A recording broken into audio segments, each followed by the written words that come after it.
तो दोस्तों, स्वागत है आपका ऑफिशियल मिस्ट्री एलपी चैनल में। आज हम बात करने वाले हैं कि इंडियन रेलवे में असिस्टेंट लोको पायलट की ड्यूटी कैसे लगती है। तो चलिए शुरू करते हैं हम। डिपार्चर से पहले लोको पायलट की ड्यूटी। लोकोमोटिव चेकिंग करना, एयर ब्रेक प्रेशर चेक करना, जैसे कि हेडलाइट, जैसे ट्रेन अराइवल होती है उस टाइम पे headlight, flasher light, marker light check करते हैं चलती गाड़ी में। उसके बाद हॉर्न और वाइपर चेक करना है, अगर टाइम है तो कर लेता है। अदरवाइज़ पेंटोग्राफ को बाहर से जैसे कि कोई प्रॉब्लम तो नहीं है ना पेंटोग्राफ में ऊपर की तरफ में। और डीजल लोको में, जैसे अगर डीजल लोको है तो उसमें फ्यूल लेवल और ऑयल प्रेशर चेक करता है।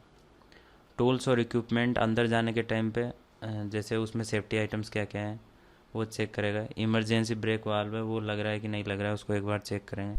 फिर उसमें चेक करेंगे फायर एक्सटिंग्विशर, डेट ड्यू तो नहीं है। उसके बाद वुडन वेज, लोको पायलट के साथ रूट ब्रीफिंग लेना, कौन सा रूट है, स्पीड रेस्ट्रिक्शन कहाँ कहाँ है, सिग्नल सिस्टम कैसा है, वो सब चेक करना है। उसके बाद सेकंड मतलब ट्रेन रनिंग में क्या क्या करना पड़ता है। पूरा जो ट्रेन जो डिपार्चर होती है उससे पहले हमको देखना है, गार्ड से सिग्नल एक्सचेंज करना है। उसके बाद हमको अपना सिग्नल देखना है क्लियर है कि नहीं। उसके बाद एक्सचेंज करना है सिग्नल, जैसे कि home, distance, starter, advance starter, सभी सिग्नल्स देखना और एलपी को इमीडिएटली बताना। स्पीड लिमिट का जैसे सेक्शन में ध्यान रखना, कितना स्पीड है, स्पीड को ऑब्जर्व करते रहना, सिग्नल को भी देखते रहना और एलपी को ज़्यादा होने पे, कुछ भी प्रॉब्लम होने पे बताना। ट्रैक और सराउंडिंग ऑब्जर्व करना, जैसे अगर ट्रैक पर कुछ भी प्रॉब्लम है, कुछ भी अनयूजुअल साउंड आ रहा है, कोई भी आदमी दिखता है तो उस टाइम पे एलपी को बताना है। और ऐसी सिचुएशन आती है तो बिना बताए भी आप इमरजेंसी ब्रेक लगा सकते हो। और साथ ही में एलपी को असिस्ट करना, जैसे कि कभी वाइपर्स, जैसे रेन आ रही है तो रेन के टाइम पे वाइपर्स को ऑन या ऑफ करना। उसके बाद हेडलाइट मोड बदलना, जैसे सामने से कोई ट्रेन आ रही है तो उस टाइम पे हेडलाइट को डिम करना। लोको कंट्रोल हैंडल ऑपरेट करने में सहायता करना। नेक्स्ट वॉकी टॉकी, जैसे आजकल वॉकी टॉकी का सिस्टम एलपी की बजाय एलपी को ही दे दिया गया है, पूरा का पूरा एलपी मैक्सिमम उसको यूज़ करता है। उसके बाद हम बात करेंगे इमरजेंसी ड्यूटी। जैसे इमरजेंसी ड्यूटी का मतलब है, जैसे अगर कुछ भी अनयूजुअल इमरजेंसी हो जाती है उस टाइम पे एएलपी क्या करता है।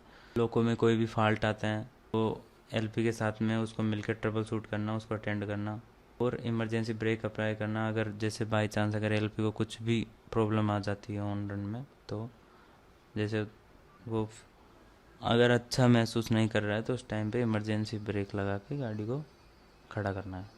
फायर इंसिडेंट में फायर एक्सटिंग्विशर का इस्तेमाल करना, तो ये ट्रेनिंग में सिखाया जाता है कि कैसे फायर एक्सटिंग्विशर का इस्तेमाल करते हैं, कैसे उसको चलाना है, कैसे उसकी डेट चेक करनी है, कैसे उसको ओपन करना है, ये सब बताते हैं। नेक्स्ट, जैसे आपकी पूरी ड्यूटी ख़त्म हो जाती है, यानी कि यात्रा पूरी होने के बाद में लोगों को कैसे से डाउन करना है, कैसे पेंटोग्राफ डाउन करना है। उसके बाद ब्रेक पाइप प्रेशर जो भी है उसको रिलीज़ करना। फॉल्ट रजिस्टर में जैसे उसको कैसे से डाउन किया, क्या क्या लगाया है हमने, वो सब एक बुक में रिटर्न करना। टूल्स और सेफ्टी इक्विपमेंट वापस चेक करना, लोको पायलट के साथ हैंड ओवर करना, अपना जो भी उसका की है उसको अपनी जगह पर देना।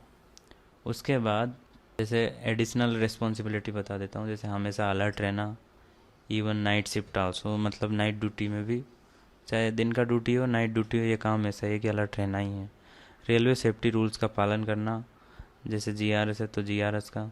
उसके बाद सिग्नल पासिंग और SPAD, signal pass dead danger avoid करना, जैसे अगर कहीं भी सिग्नल ऑन कंडीशन में रेड कलर में है तो गाड़ी को पहले ही रोकना है, ये हमारी जिम्मेदारी है। रूट नॉलेज अपडेट रखना, जैसे जिस सेक्शन में जा रहे हैं वहाँ पे उस सिग्नल के बारे में, कहाँ कहाँ कर्व है, कहाँ कहाँ स्पीड रेस्ट्रिक्शन है, सारा पता होना ज़रूरी है। उसके बाद एलपी से सीखना और फ्यूचर में एलपी बनने के लिए प्रैक्टिकल एक्सपीरियंस बनना। और एएलपी की प्रिपरेशन कैसे करना है ये यूट्यूब चैनल में है इसका वीडियो, आप जाके देख सकते हो। तो आज के लिए इतना ही। थैंक यू, जय हिंद।